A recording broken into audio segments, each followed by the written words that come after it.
Hello दोस्तों, स्वागत करता हूं आप सभी का अपने यूट्यूब चैनल अनूप स्टडी में। आज हम लोग शुरू करेंगे प्रश्न नंबर 31 से जो है कि लेकर के जो है कि 38 तक के प्रश्नों का सोल्यूशन इस वीडियो में कराया जाएगा। और हाँ, इस वीडियो को ज़्यादा से ज़्यादा अपने दोस्तों में शेयर जो है कि जरूर कर दीजिएगा।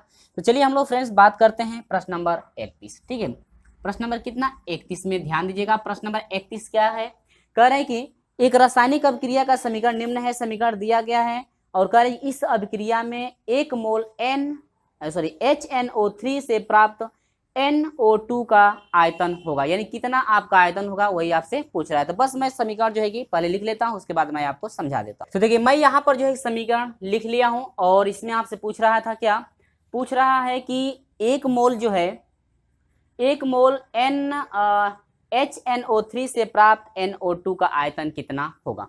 चलिए यहाँ पर देखिएगा, यहाँ पर कॉपर कितना मोल है, 1 मोल है। ठीक है, और यहाँ पर जो है NH3 जो है 4 मोल है। कितना मोल है, 4 मोल। तो 1 मोल का जो 1 मोल जो कॉपर होता है या बराबर होता है 63.5 ग्राम के। अब इसका जो है कि फाइंड करना है, NH3 पे आपको निकालना है, तो इसको आप छोड़े रहिए। यहाँ बात करते हैं 2NO2, इसमें 2 मोल है। कितना मोल है, 2 मोल है। 1 मोल में आपको पता है, यानी कि NO2 जब 1 मोल रहेगा तो उसमें आपका होता है 22.4 लीटर आपका होता है। ठीक है, इसे ये सब चीजें जो है कि आप लोग को याद रखना पड़ेगा। ठीक ना, ये आपका हो जाएगा मेरे प्रिय छात्रों 44.8 लीटर। कितना हो गया, 8 लीटर। तो यहाँ पर जो है 63.5 ग्राम था, तो यहाँ पर 44 कितना है, 8 लीटर है। यहाँ पर आपको अब पूछ रहा था कि 1 मोल जब आपका रहेगा, क्या 1 मोल यानी कि आपका HNO3 जब रहेगा, यही पूछ रहा था ना कि 1 मोल HNO3 से प्राप्त आपको क्या पूछ रहा था, प्राप्त NO2, क्या पूछ रहा था, NO2 का आयतन पूछ रहा था ना। बराबर आपका हो जाएगा मेरे प्रिय छात्रों, आपका टोटल कितना है, 44.8 लीटर है। और देखिए यहाँ पर जो है NH4 है ना, तो 4 से यहाँ पर क्या कर दीजिए डिवाइड, तो आपका 1 का निकलेगा। कितने का, 1 का। तो यहाँ पर हो जाएगा 1.12 लीटर, यानी इतना जो आयतन आपका होगा। 1 मोल जब HNO3 से प्राप्त, तो आप NO2 की बात करें तो हम लोग का प्राप्त होगा 11.2 लीटर, जो कि आपका मेरे प्रिय छात्रों 31 नंबर का जो है ऑप्शन नंबर डी करेक्ट है। 31 नंबर क्या है, ऑप्शन नंबर डी आपका करेक्ट है। इसी तरह से आपका यदि 2 मोल का पूछता तो 1 मोल पर आपका इतना आया है, यदि 2 मोल पर पूछता कि 2 मोल पर HNO3 जो है आपका कितना होगा, तो बस 1 मोल पर निकाल करके 2 से उसमें क्या कर देंगे, मल्टीप्लाई कर देंगे, तो पता चल जाएगा 2 मोल पर कितना है, NO2 कितना आपका पता होगा। ठीक है, तो ये चीजें समझ में आ गई, जो कि आपका ऑप्शन नंबर डी आपका करेक्ट है। ठीक है, और हाँ चलिए हम लोग बढ़ते हैं क्वेश्चन नंबर 32 की तरफ। और क्वेश्चन बहुत ही सिंपल है। ठीक है, ज्यादा आपके प्रोसेस बड़े बड़े नहीं है, सेम आपका जो भी अब क्वेश्चन आएगा इस टाइप के क्वेश्चन जो है कि हम लोग पहले भी पिछले वाले वीडियो में पढ़ चुके हैं, और आपको फार्मूला याद होगा तो स्टेप बाय स्टेप आपको अच्छी तरह समझ में आता रहेगा। और हाँ, पहले तो आपको फार्मूला याद होना चाहिए कि फार्मूला क्या होता है। जब तक फार्मूला याद नहीं रहेगा, मैं कितना प्रयास करूंगा आपको समझाने के लिए, तो आपको समझ में आएगा नहीं। इसलिए पिछले वाले वीडियो में हम बोले थे कि जो भी प्रोसेस चल रहा है, जो भी आपका फार्मूला है, उन फार्मूलों सभी फार्मूलों को आप लोग याद रखिए, ताकि जब भी मैं सोल्यूशन कराऊं तो आपको कहीं भी कंफ्यूजन कुछ भी ना हो। तो फार्मूला याद रहेगा तो हम लोग को आधा चीजें जो है कि ऐसे ही समझ में आ जाती है कि क्या फाइंड करना है। और नहीं फार्मूला याद रहेगा तो मैं कितना हो प्रयास करूंगा समझाने का, लेकिन आपको समझ में आने वाला नहीं, क्योंकि जब मैं फार्मूला रखूंगा तो पता ही नहीं चलेगा आपका कि किसके लिए फार्मूला रखा जा रहा है, तो फार्मूला किसका क्या होता है। ठीक है, तो इसीलिए मेरे प्रिय छात्रों आपको फार्मूला तैयार होना चाहिए। तो चलिए बात करते हैं क्वेश्चन नंबर 32 का। तो ज्यादा घबराइएगा मत, सभी प्रोसेस आपका जो है कि आपको जो है सभी प्रोसेस समझ में आएगा। सभी प्रश्नों का मैं प्रोसेस आपको समझा दूंगा। ठीक है ना, मेरा प्रयास हमेशा यही रहता है कि मैं आपको अच्छी तरह से समझा सकूं। तो चलिए बात करते हैं 32 नंबर। करीब एक धात्विक ऑक्साइड में 60% जो है धातु है। देखिए धातु की जो मात्रा है मेरे प्रिय छात्र, धात्विक ऑक्साइड में धातु की जो मात्रा है आपकी 60% है। धातु की मात्रा कितनी है, 60% है। तो धात्विक ऑक्साइड में धातु की मात्रा 60% है, तो ऑक्सीजन की मात्रा कितनी होगी, ऑक्सीजन की मात्रा कितनी होगी, यानी कि 100% में से 60% जो है कि धातु है, तो आपका 100% में से यदि 60% धातु है तो शेष जो बचेगा आपका ऑक्सीजन होगा। यानी कि आपका ऑक्सीजन की बात करें तो ऑक्सीजन का परसेंट है 40%, यानी कि 40 ग्राम, यानी कि ऑक्सीजन की जो मात्रा है यानी कि भार जो है आपका कितना हो गया, 40। ठीक है, समझ में आई बात। अब आपसे पूछ रहा था कि धातु का तुल्यांकी भार, तो धातु का तुल्यांकी भार तो आपको पता है कि धातु का तुल्यांकी भार बराबर क्या होता है, तुरंत आपको पता होगा। धातु का तुल्यांकी भार, तुल्यांकी भार, तो धातु का तुल्यांकी भार बराबर होता है मेरे प्रिय छात्रों, आपका होता है धातु का भार। मैं फार्मूला पहले लिख दे रहा हूं, ठीक ना, ताकि आप लोग कंफ्यूजन ना हो। धातु का भार अब बाटा में होता है ऑक्सीजन की मात्रा, किसकी मात्रा, ऑक्सीजन की मात्रा, बाटा में किसकी मात्रा, ऑक्सीजन की मात्रा, समझ में आई बात। गुणे होता है ऑक्सीजन की क्या, ऑक्सीकरण सॉरी ऑक्सीजन का क्या, तुल्यांकी भार, तो यहां पर होता है ऑक्सीजन का तुल्यांकी भार।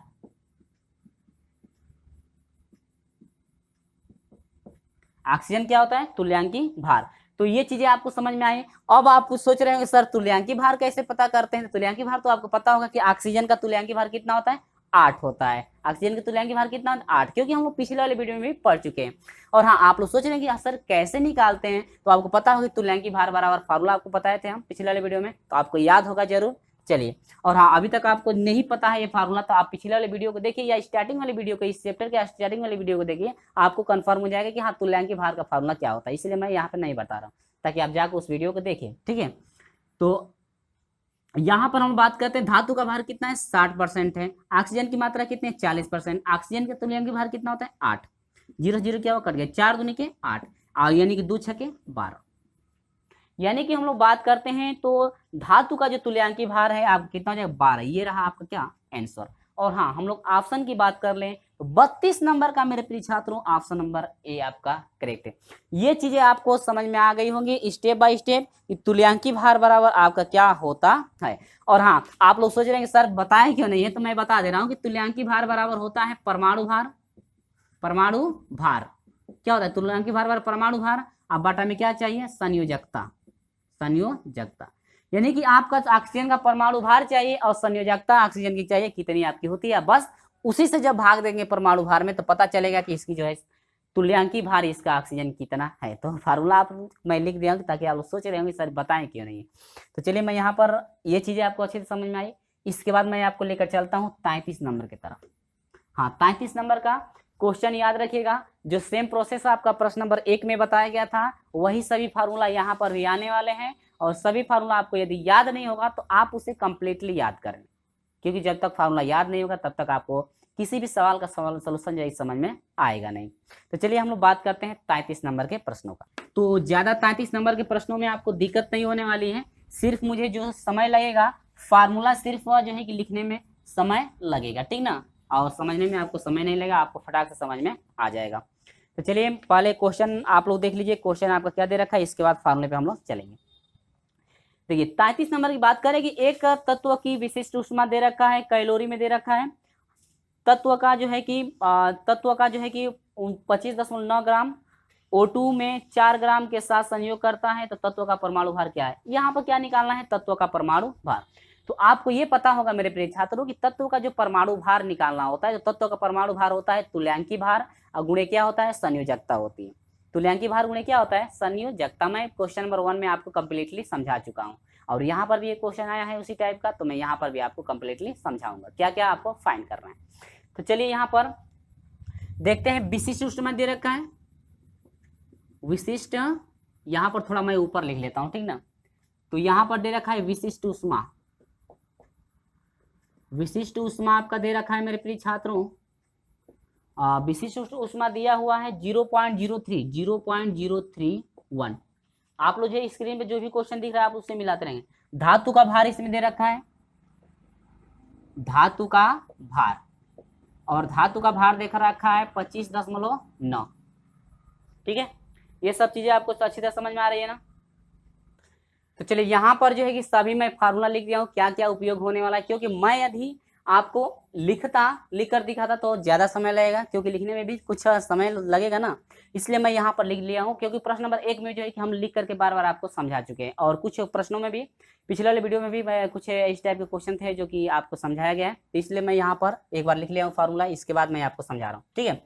ध्यान दीजिए, यहाँ पर आपसे पूछ रहा था, यहाँ पर देखिए धातु का भार आपका दे रखा है और ऑक्सीजन O2 का भार दे रखा है 4 ग्राम।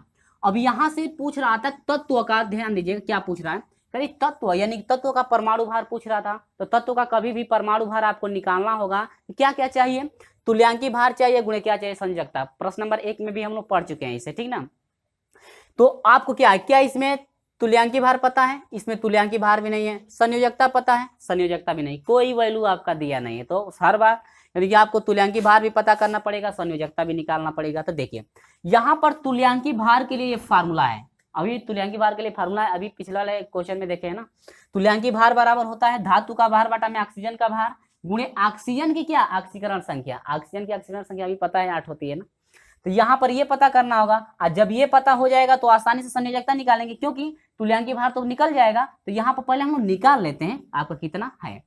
तो मैं क्या करता हूँ यहीं पे थोड़ा स्पेस है इतना, इसे मैं लिख लेता हूँ। धातु का भार कितना दे रखा है, धातु का भार दे रखा है 25 कितना 9 बटा में आपका ऑक्सीजन का भार कितना है भाई, ऑक्सीजन का भार है 4। समझ में आ रहा है ना, थोड़ा एडजस्ट कर लीजिएगा, और नहीं तो मैं इधर लिख देता हूँ, ठीक है, यहाँ पर मैं हल कर देता हूँ। धातु का भार कितना है, धातु का भार है आपका 25.9 बटा में जो है कि ऑक्सीजन का भार कितना है 4, और ऑक्सीजन की ऑक्सीकरण संख्या कितनी होती है आपको पता है ना 8 होती है, कटा दीजिए 2 हो जाएगा, 2 से मल्टीप्लाई कराएंगे टोटल आपका जानते हैं कितना हो जाएगा, नहीं जानते हैं तो यहाँ पर मैं लिख दिया 51.8, कितना हो जाएगा 51 कितना हो जाएगा 8। समझ में आई बात, मल्टीप्लाई कर 2 9 18 को 8 हासिल 1 2 5 10 11 के हासिल 1 2 दूनी के 4 कितना 5, यानी 51.8 आपका हो गया। तो आपको पता हो गया तुल्यांकी भार 51 कितना 8 गुणे, हर हाल में आपको संयोजकता भी चाहिए, लेकिन फार्मूला होता है संयोजकता के लिए, फार्मूला होता है निकटतम परमाणु भार चाहिए बटा में तुल्यांकी भार। ध्यान दीजिए तुल्यांकी भार हम लोग पता कर चुके हैं, तुल्यांकी भार हम लोग निकाल लिए इतना आया, लेकिन अभी तक निकटतम परमाणु भार पता नहीं है। तो अब निकटतम परमाणु का फार्मूला लगाइए, तो निकटतम परमाणु भार बराबर फार्मूला होता है 6.4 बटा में विशिष्ट ऊष्मा चाहिए। तो आपको 6.4 है, आप बाटा में विशिष्ट ऊष्मा दे रखा है ना, कितना है 0.031। समझ में आई बात। अब जब इसको आप लोग कटाएंगे तो कटाने के बाद आपका कितना मिलेगा, मैं देखकर लिख देता हूं 3.9961, या इसी को निकटतम मान लेंगे तो आपका 4 हो जाएगा, क्योंकि ये एक अंक पे ये 9 है, इसमें जुड़ेगा 10 हो जाएगा, और 10 होगा तो इसमें एक अंक आपका जुड़ जाएगा, यानी 3 1 4। ये तो आपका पॉइंट वाला पता होगा कि 4 कहाँ से हो गया है। समझ में आई बात। अब संयोजकता भी पता हो गया, संयोजकता नहीं, निकटतम मान देखिए परमाणु का निकटतम भार कितना 4 हो गया ना। अब जब निकटतम भार पता हो गया तो अब इसी में रख दीजिए तो संयोजकता निकल जाएगी। 4 बटा में तुल्यांकी भार कितना है 51.8। समझ में आई बात। तो तुल्यांकी भार 51.8 हो गया। अब हम लोग इसको जो है कि निकालेंगे, यदि हम लोग हल करते हैं तो हल करने के बाद आपका हो जाएगा तुल्यांकी भार, गलत हुआ है क्या, तुल्यांकी रुक जाइए 1 मिनट, निकटतम परमाणु भार जो आपका निकला हुआ है, मिस्टेक हो गया है, यहाँ पर इतना कैसे आ गया, संयोजकता निकल गई, गलत है, ये यहाँ पर डिवाइड इतना नहीं हो रहा है, ये जो संयोजकता वाला डिवाइड हम लिख दिए थे, थोड़ा सही कर लेंगे आप लोग। इसमें डिवाइड जब हुआ है तो आपका आया 207, कितना 207 डिवाइड करके आप देख सकते हैं 1000 से नीचे गुणा 1000 से ऊपर, उसके बाद भाग देंगे, ठीक ना, भाग देने में समय लगेगा, इसलिए मैं लिखा हूं तो 207 हो गया आपका। तो निकटतम परमाणु भार निकल गया। अब यहाँ पर निकटतम परमाणु भार बराबर हो गया 207। अब 207 में 51.8 से जब भाग देंगे तब आपका आएगा 3.9961, या इसी को हम लोग 4 भी लिख सकते हैं, कितना 4, पॉइंट के पहले वाला ये 3 है, ये आपका 9 है तो इसमें एक अंक जुड़ेगा, निकटतम में लेंगे तो 10 हो जाएगा, 10 में जब 10 होगा तो इसमें एक अंक जुड़ जाएगा, आपका कितना हो जाएगा 4, 3 है तो कितना हो जाएगा 4। तो संयोजकता आपकी 4 हो गई, और निकटतम परमाणु भार तो पता हो गया तो संयोजकता निकाल लिए, और तुल्यांकी भार जब संयोजकता पता होगी तो संयोजकता कितना है आपका 4, अब मल्टीप्लाई करा दीजिए, 4 8 है 32 को 2 हासिल 3 हुआ, 4 1 4 4 3 कितना हुआ 7 हुआ, और 3 5 15 बोलिएगा, यानी कि 157.2 फिर गड़बड़ हो रहा है, मल्टीप्लाई फिर गड़बड़, ठीक है, गुणा कहाँ गलती हो रहा है, 6 4 8 है 32 को 2 हासिल 3, 4 1 4 4 3 7, ठीक है, और 4 5 20 ना, 4 5 कितना 20, 207.2 ये रहा आपका क्या तत्व का परमाणु भार, ये आपका फाइंड हुआ आंसर, यानी इतना आपको करना पड़ेगा तब जाकर आपका सॉल्यूशन होगा, ठीक है। यानी कि आपको सिर्फ तत्व का परमाणु भार निकालने के लिए आपको इतना काम करना पड़ रहा है। यदि आपको तुल्यांकी भार दिया रहता तो सिर्फ संयोजकता निकालना पड़ता,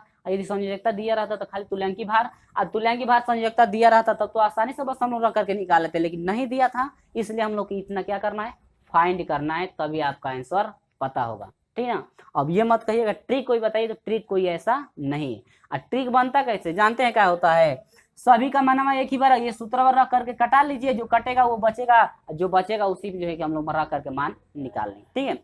यही बस कुछ नहीं, जैसे ये अलग अलग निकाला गया है ना, तुल्यांकी भारावा की जगह पर टोटल एक ही बार इतना रख दीजिए, और संयोजकता को उठा करके टोटल यहाँ पे इतना रख दीजिए, और निकटतम परमाणु भारावा का सूत्र उठाकर यहाँ पर रख दीजिए, तो आपका तुरंत एक ही बार मान हल रख करके हल करेंगे, तुरंत आपका आ जाएगा। तो ऐसा नहीं, अलग अलग थोड़ा करेंगे तो आपको प्रोसेस भी सही से हो पाएगा और कहीं ज़्यादा मिस्टेक नहीं होगा। तो आपको जैसे अच्छा लगे वैसे आप निकाल सकते हैं।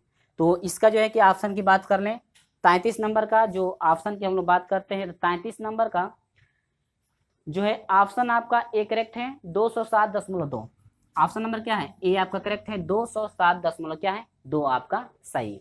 समझ में आई बात है। चलिए इसके बाद ये कंप्लीट हुआ, तो चलते हैं हम लोग 34 नंबर की तरफ।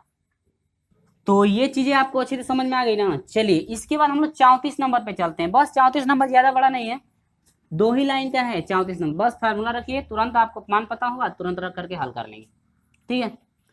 तो चलिए इसके बाद 34 नंबर का हम लोग सोल्यूशन देखते हैं। 34 नंबर का सोल्यूशन क्या है, चलिए ज्यादा दिक्कत नहीं होने वाली है। 34 नंबर क्वेश्चन क्या कर रहे हैं, कहीं क्लोरीन का तुल्यांकी भार ग्राम में निम्न में से कौन सा है। क्लोरीन का, किसका, क्लोरीन, ध्यान दीजिएगा, क्लोरीन का तुल्यांकी भार, यानी कि Cl का पूछ रहा है ना तुल्यांकी भार। आपको पता है कि इसका भार होता है 35.5, पहले भी मैं बता चुका हूं, इसका तुल्यांकी, इसका जो है क्लोरीन का जो भार होता है 35.5। और इसका यदि हम लोग तुल्यांकी भार भी निकालते हैं ना, क्या निकालते हैं, ऑक्सीजन का जो है कि ऑक्सीजन, इसका जो है ऑक्सीकरण संख्या भी यदि निकालते हैं तो आपका ऑक्सीकरण संख्या भी इतना ही होता है। आपको पहले भी मैं बता चुका हूं, तो आपको याद होगा तो कोई दिक्कत नहीं है, ठीक ना। तो यहाँ पर समझ में आई बातें।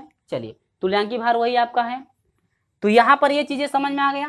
क्लोरीन का जो भार है आपका 5.5, क्लोरीन पर पता है कितना, संयोजकता -1 होती है संयोजकता। यहाँ पर संयोजकता की बात करें तो संयोजकता बराबर कितना होता है 1, क्योंकि कभी भी संयोजकता जो है माइनस प्लस में हम लोग नहीं पुट करते हैं, तो 1 हो गया संयोजकता। यहाँ पर पूछ रहा था, क्या कर रहा था कि तुल्यांकी भार आपसे पूछ रहा था, तो यहाँ पर हो जाएगा तुल्यांकी भार बराबर हो जाएगा क्या, तत्व का भार, तत्व का क्या भार, तत्व क्लोरीन है, तो यहाँ पर क्लोरीन का भार भी लिख सकते हैं, तो यहाँ पर मैं लिख देता हूं तत्व का भार, आप बाटा में क्या, संयोजकता, ठीक है। चलिए तत्व का भार कितना दे रखा है, 35.5 है, 35.5। अब बाटा में संयोजकता कितनी है 1, यानी कि इक्वल टू हो जाएगा 35.5। बोलिएगा, यानी कि आपको कहीं भी यदि रखना पड़ेगा तुल्यांकी भार किसका, क्लोरीन का, यानी क्लोरीन का तुल्यांकी भार आपसे पूछा जाएगा तो तुरंत आप रखिएगा कितना, 35.5 तुल्यांकी भार आप तुरंत रखिएगा, कोई आपको दिक्कत नहीं होगी, ठीक है। ये समझ में आई बात। चलिए तो ये चीजें आपको अच्छी तरह समझ में आ गया। इसके बाद हम लोग आगे बढ़ते हैं, और हाँ इसका ऑप्शन की जरूर बात कर लें 34 नंबर का, तो 35.5, 34 नंबर का जो ऑप्शन नंबर बी करेक्ट है। ऑप्शन नंबर क्या है, बी आपका करेक्ट है 34 नंबर का। तो चलिए इसके बाद हम लोग बढ़ते हैं 35 नंबर की तरफ। 35 नंबर देखिए सोल्यूशन कैसे होगा 35 नंबर का। चलिए देखिए ज्यादा दिक्कत नहीं होगी आपको, बात करते हैं हम लोग 35 नंबर का, जरा सोल्यूशन कर लेते हैं भाई। 34 नंबर कंप्लीट हुआ, 35 नंबर की बारी, देखिएगा ध्यान से समझिएगा आप लोग। करेगी सल्फर 2 क्लोराइड H2Cl2 तथा HCl2 का निर्माण करता है, तो HCl2 में सल्फर का तुल्यांकी भार, किसका पूछ रहा है, सल्फर का तुल्यांकी, ध्यान दीजिएगा सल्फर, ठीक है, का तुल्यांकी भार पूछ रहा है, तुल्यांकी भार, तो बराबर सल्फर का भार चाहिए, क्या चाहिए, सल्फर का भार चाहिए। अब बटा में जो है कि संयोजकता, इसकी संयोजकता, समझ में आई बात। तो सल्फर का जो परमाणु भार होता है किसका, सल्फर का, यहां पर लिख लेते हैं सल्फर का परमाणु भार, ये तो सभी को पता होगा कि 32 होता है। सल्फर का परमाणु भार कितना होता है? 32। और यानी कि SCl2 में संयोजकता, इसकी बात करें किसकी? संयोजकता की। किसकी बात की जा रही है? संयोजकता की। तो संयोजकता कैसे निकालेंगे? आपको पता है संयोजकता कैसे निकालते हैं? देखिए SCl2 में आपकी क्लोरीन की संयोजकता -1 होती है। मान लेते हैं सल्फर का जो है x है, प्लस यहां पर बात करते हैं -1 इसकी संयोजकता है, और गुणे 2 है तो 2 से मल्टीप्लाई इक्वल टू 0। तो x प्लस -2 मल्टीप्लाई करना -2 इक्वल टू 0 हो जाएगा, तो x बराबर हो जाएगा क्या? 2। यानी कि जो सल्फर की संयोजकता है इसकी हो गई कितनी? 2। तो बस यहाँ पर रख दीजिए, भार हो जाएगा 32 बटा में संयोजकता कितनी है? 2। यहाँ पर क्या हो जाएगा? 16। क्या कोई दिक्कत? No tension. समझ में आई बात? इस सल्फर का जो तुल्यांकी भार है आपका कितना हो जाएगा? 16, जो कि हम लोग का ऑप्शन नंबर सी आपका करेक्ट है। 25 नंबर कंप्लीट हुआ। 25 नंबर का ऑप्शन नंबर सी करेक्ट है, यानी कि 16 ग्राम। कितना ग्राम भाई? 16 ग्राम जो है आपका। समझ में आया कि नहीं आया? ठीक है, तो चलिए ज्यादा दिक्कत इसमें भी आपको नहीं होगी। ये तो आपको अच्छी से समझ में आ गया कि सल्फर का जो परमाणु भार है आपका 32 होता है, और इसमें SCl2 में आपसे पूछ रहे थे, इसमें संयोजकता आपको पता होनी चाहिए कि संयोजकता S की कितनी है। ये नहीं पूछ रहे थे SCl2 में ना सल्फर का तुल्यांकी भार पूछ रहा था, तो बस इसमें संयोजकता आपको देखना है, इसी में संयोजकता देखना है, ठीक ना। यदि आप उसमें नहीं पूछता तो सिर्फ आप जो है सल्फर की संयोजकता निकाल कर रखते हैं। कंप्लीट हुआ कि नहीं हुआ? समझ में आ गई होगी बातें। चलिए इस वीडियो को ज्यादा से ज्यादा शेयर कर दीजिएगा यदि हाँ प्रश्नों का सॉल्यूशन समझ में आ रहा होगा तो। चलिए इसके बाद बात करते हैं हम लोग क्वेश्चन नंबर 36 की। तो यहाँ पर हम लोग बात करते हैं 36 नंबर में एक जरा मिस्टेक हुआ है, ध्यान दीजिएगा, थोड़ा सा मिस्टेक हुआ है। कहाँ पे? 33 नंबर में थोड़ा वहाँ पे तुल्यांकी भार में फार्मूला गड़बड़ हो गया था। वहाँ पर आपका तुल्यांकी 33 नंबर में तुल्यांकी भार बराबर आपको बताया गया धातु का भार बटा में ऑक्सीजन का भार गुणे ऑक्सीजन का तुल्यांकी भार होना चाहिए। ऑक्सीजन क्या होना चाहिए? तुल्यांकी भार आपका होना चाहिए। वहाँ पे आप लोग जो है कि उसको सही कर लेंगे, थोड़ा मिस्टेक हो गया है, ठीक ना। हम बाद में केयर किए हैं तो आप वहाँ पे थोड़ा आप सही कर लेंगे, ठीक है। तो वहाँ पे आप सही कर लेंगे थोड़ा ना, तो वहाँ पे आप ऑक्सीजन का तुल्यांकी भार कर लेंगे जो कि आपका 8 होता है। चलिए कोई दिक्कत नहीं है, आप सही कर लेंगे वहाँ पे, ठीक ना। तो यहाँ बात करते हैं 36 नंबर का, क्योंकि यहाँ पर 36 नंबर में वो आ रहा है तो हम भी कहेंगे कैसे गलत होगी। कह रहे हैं कि 36 नंबर में दे रखा है एक तत्व का तुल्यांकी भार। 36 नंबर में दिया है तुल्यांकी भार दे रखा है, तुल्यांकी भार। तुल्यांकी भार बराबर दे रखा है कितना? 4। क्लोरीन का वाष्प घनत्व दे रखा है, और इसके बाद वाष्प घनत्व भी दिया है, वाष्प घनत्व। तो मेरे प्रिय छात्रों वाष्प घनत्व आपका दिया है जो है कि 4, तुल्यांकी भार 4 हो गया, वाष्प घनत्व दिया है 59.25। कितना दिया? 59.25। 59 कितना दिया है? 25। और आपसे क्या पूछ रहा है? कह रहा है कि तत्व की संयोजकता पूछ रहा है ना, तत्व की संयोजकता। तो यहां पर निकालेंगे तत्व की संयोजकता। तो इसके लिए फार्मूला होता है, मैं लिख लेता हूं, 2 गुणे होता है वाष्प घनत्व। क्या होता है? वाष्प घनत्व। 2 गुणे क्या होता है? वाष्प घनत्व होता है, बाटा में आपको चाहिए तुल्यांकी भार चाहिए, तुल्यांकी भार। आप प्लस करके होता है यहाँ पे क्लोराइड है ना, तो यहाँ पर क्लोरीन का जो है कि तुल्यांकी भार आपको पता ही होगा कितना होता है। क्लोरीन का होता है 35.5। क्लोरीन का तुल्यांकी भार कितना होता है? 35.5 होता है क्लोरीन का क्या? तुल्यांकी भार। तो यहाँ पर क्लोरीन का तुल्यांकी भार चाहिए, ठीक है। क्लोरीन का क्या चाहिए? तुल्यांकी भार। यहाँ पर नहीं है तो मैं लिख देता हूँ ताकि आपको कंफ्यूजन ना हो। क्लोरीन का तुल्यांकी भार, तुल्यांकी भार। यही मुझसे गलत हुआ है 33 नंबर क्वेश्चन में। तो यहाँ पर क्लोरीन का तुल्यांकी भार, वहां पे ऑक्सीजन की संयोजकता लिखा गया है, लेकिन वहां पे ऑक्सीजन का तुल्यांकी भार, वहां पे क्या कर ले? तुल्यांकी भार, ऑक्सीजन संयोजकता की जगह तुल्यांकी भार कर लीजिएगा, ठीक है। चलिए तो यहाँ पर 2 गुणे आपका दे रखा है वाष्प घनत्व, तो कितना दे रखा है? 59.25 दे रखा है, बाटा में तुल्यांकी भार कितना है? 4। अब प्लस क्लोरीन का तुल्यांकी भार कितना होता है? 35.5। अब पता है ना कैसे निकाला जाता है? परमाणु भार बाटा में संयोजकता क्लोरीन की, तो क्लोरीन का परमाणु भार आपका 35.5 होता है, और इसका संयोजकता उसकी 1 होती है, 1 से डिवाइड करें फिर इतना ही होगा। मैं बार बार बता चुका हूँ आप लोगों को। और ये हो जाएगा 2 से मल्टीप्लाई करा देंगे तो आपका टोटल वैल्यू कितना हो जाएगा मैं देख ले रहा हूँ, ठीक है। मल्टीप्लाई कराएंगे तो आपका हो जाएगा 118.50 बाटा में आपका हो जाएगा मेरे प्रिय छात्रों 5 4 9 यानी कि आपका 39.5 कितना हो जाएगा 118.50 बटा में 39.5। अब हम लोग इसको डिवाइड करेंगे कितना बार में कट जाएगा 3 बार में। कितना बार में कट गया 3 बार में, यानी कि जो ऑप्शन है 36 नंबर का सी आपका करेक्ट है। 36 नंबर का ऑप्शन नंबर क्या है सी आपका करेक्ट है। ये चीजें समझ में आई कि नहीं, ठीक है, ये चीजें आपको समझ में आ गई होगी। और हाँ, आप लोग सोच रहे हैं कि सर ये क्यों फार्मूला आप लगा दिए बगैर फालतू का, ठीक है, इसलिए लगाया गया है मेरे प्रिय छात्रों क्योंकि यहाँ पर वाष्प घनत्व दे रखा है। क्या दे रखा है वाष्प आपका घनत्व दे रखा है, इसलिए वाष्प घनत्व जब दे देगा और तुल्यांकी भार दिया है तो आपका ये संयोजकता के लिए फार्मूला लगाया जाएगा, ठीक है। चलिए कोई दिक्कत नहीं है। तो ये चीजें आप लोग याद रखिए कि आपका फार्मूला जो है कि किस तरह से, यानी फार्मूला किस टाइम ये लगा हुआ है।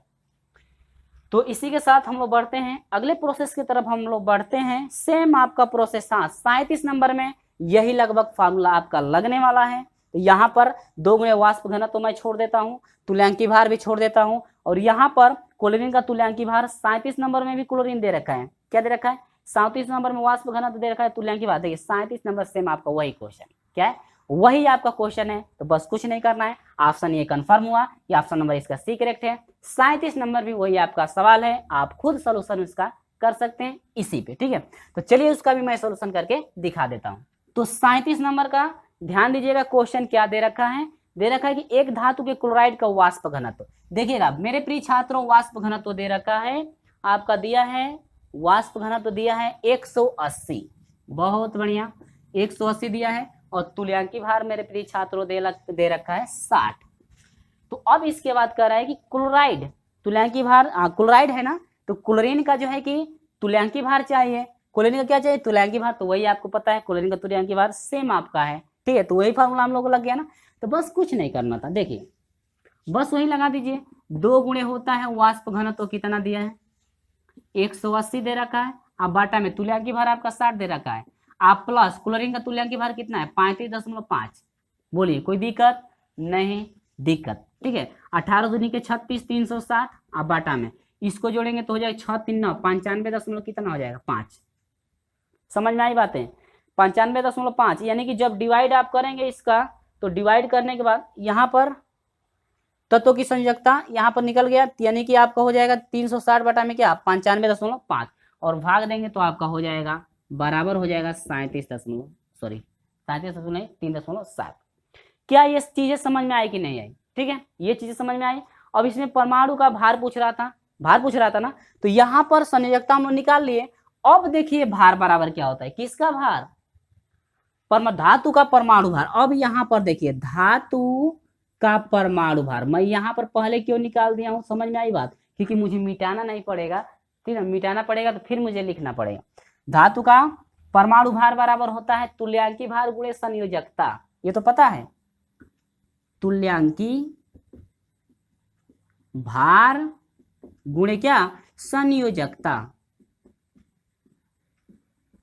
कोई दिक्कत नहीं है, ये तो समझ में आ रहा होगा।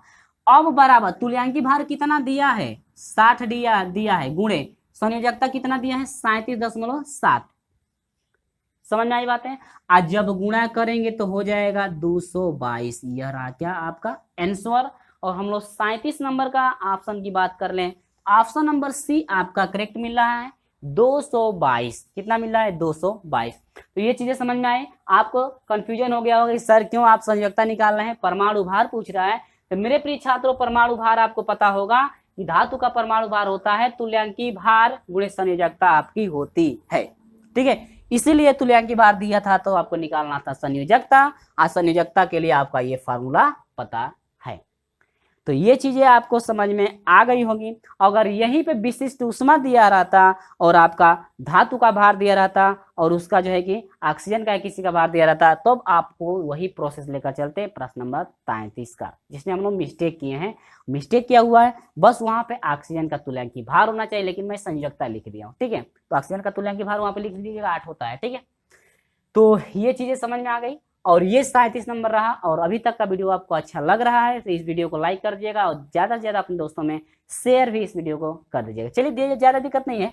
अब सिर्फ जो है लास्ट क्वेश्चन, अंतिम क्वेश्चन की तरफ चलते हैं और इस वीडियो को ज़्यादा से ज़्यादा शेयर कर दीजिएगा और हमारे साथ नहीं जुड़े होंगे तो चैनल को सब्सक्राइब करके जुड़ जाइएगा। कब? यदि वीडियो आपको अच्छा लगेगा तब। चलिए आगे बढ़ते हैं। तो ये सारी चीज़ें आपको अच्छी तरह से समझ में आई होगी, ठीक है। और हाँ, आगे देखते हैं प्रश्न नंबर 28 का सॉल्यूशन आपको क्या पूछ रहा है और क्या क्या दिया हुआ है, सब कुछ हम लोग लिख लेंगे।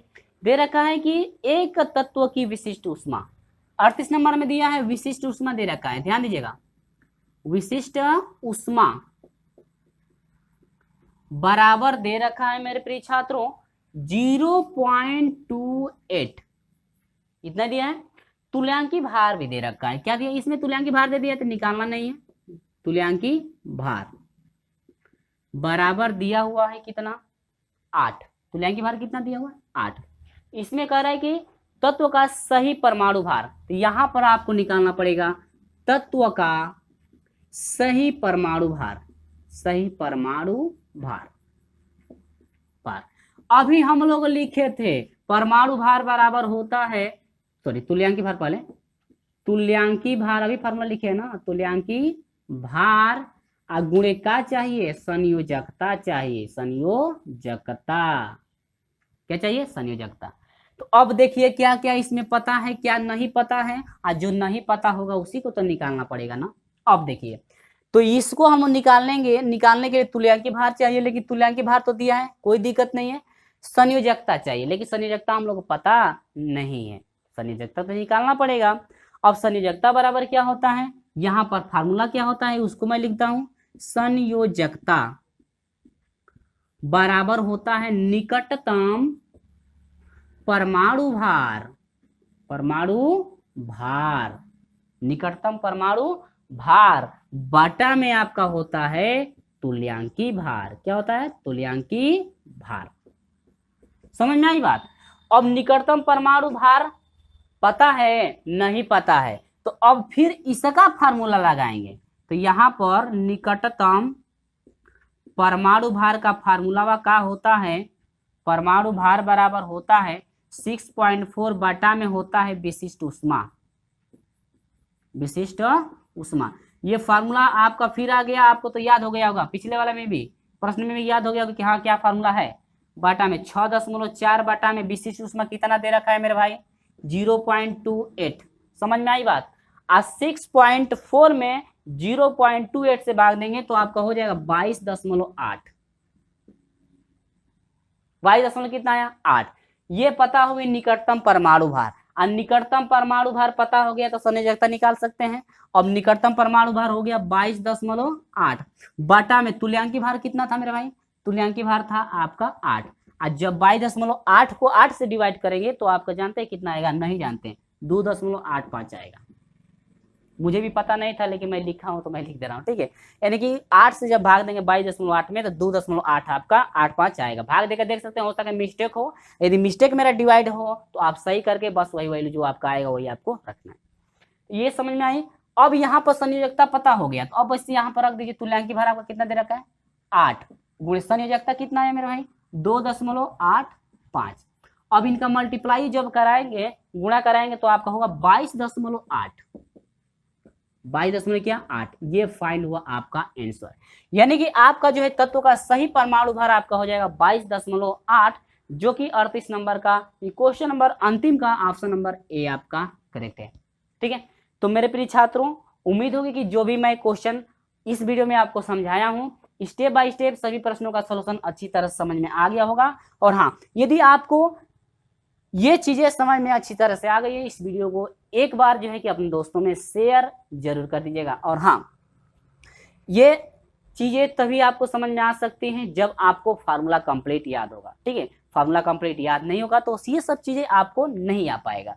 और हाँ, जानते हैं क्या होता है, जब हम लोग को फार्मूला याद रहता है ना तो तुरंत पता चल जाता है कि परमाणु भार बराबर ये होता है, ये दिया है तो ये पता करना है। हाँ, माइंड में कैलकुलेशन हो जाता है, जब फार्मूला याद रहे तो माइंड में कैलकुलेशन हो जाता है कि आपको क्या निकालना है, क्या हम लोग को पता नहीं है, ठीक है। तो ये रहा आपका प्रोसेस प्रश्न नंबर 28 का। और हाँ, इस वीडियो को ज़्यादा से ज़्यादा अपने दोस्तों में शेयर कर दीजिएगा। तो चलिए दोस्तों, मिलते हैं अगले टॉपिक के साथ। और हाँ, अगला अध्याय आपका शुरू होगा, बहुत ही शानदार तरीके से शुरू होगा। अध्याय 11 होगा गैसीय नियम। और हाँ, गैसीय नियम का प्रश्नों का सोल्यूशन कैसे होगा अगले वीडियो में हम लोग देखेंगे। चलिए दोस्तों, मिलते हैं आपसे अगले वीडियो में, तब तक के लिए बाय बाय।